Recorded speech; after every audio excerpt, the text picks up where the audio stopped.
Chapter 1.5 Camera Modes.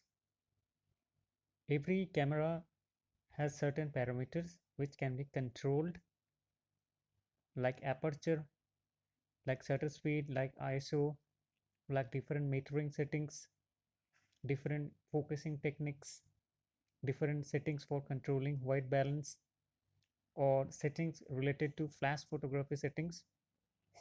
So every camera, they provide some system where you can configure all these settings depending upon your taste or specific requirement.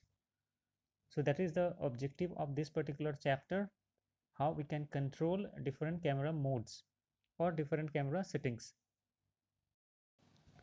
Modern digital cameras, irrespective of their brands, they have four major modes available. First one is A mode, or sometimes it is called an aperture priority mode, where you can control the aperture or f value. Second is the S mode or shutter priority mode, where you can control the shutter speed of the camera. Third is called P or programmed auto mode, where you can control a combination of aperture and shutter speed. And last but not the least and most important, M mode, which is called as manual mode, where you can control each and every settings of the camera.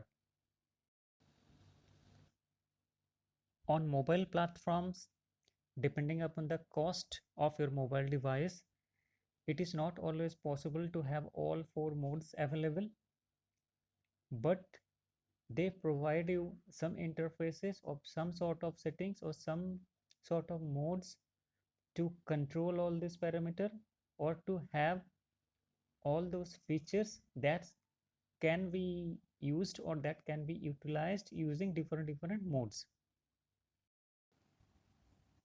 On mobile platform, those four basic modes that a particular digital camera offers are not directly available, like manual mode, aperture mode, shutter priority mode, or program auto mode. But on mobile platform, we have some specific settings or specific scene modes that are available,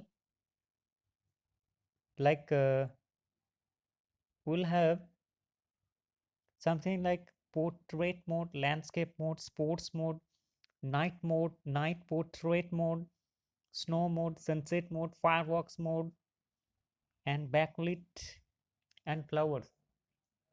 So we can utilize these mode settings to compensate those features that are directly available to a digital camera but not on mobile platform like our cameras or tablets. So we'll learn gradually how to achieve all those settings using our these modes that a particular camera phone is. So with all these that we have discussed so far, one thing is very much clear, that there are two specific modes that we are using. One is auto mode, where the camera or our mobile entirely is deciding all the parameters for a particular photo.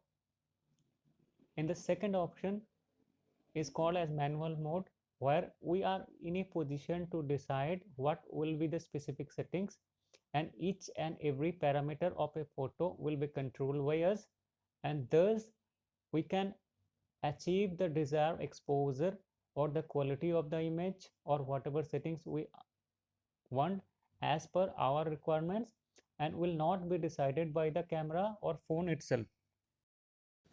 So when we are learning photography technicalities and camera modes, we are basically trying to avoid our usual habit of using auto mode, and we are more inclined to use manual mode so that we can control each and every settings of our camera.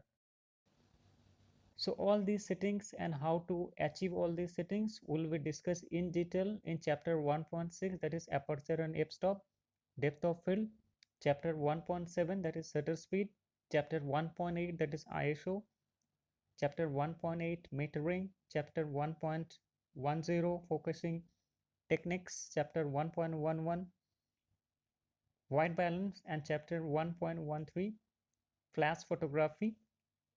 For the time being, keep learning about different camera modes and different scene modes that your mobile phone is offering.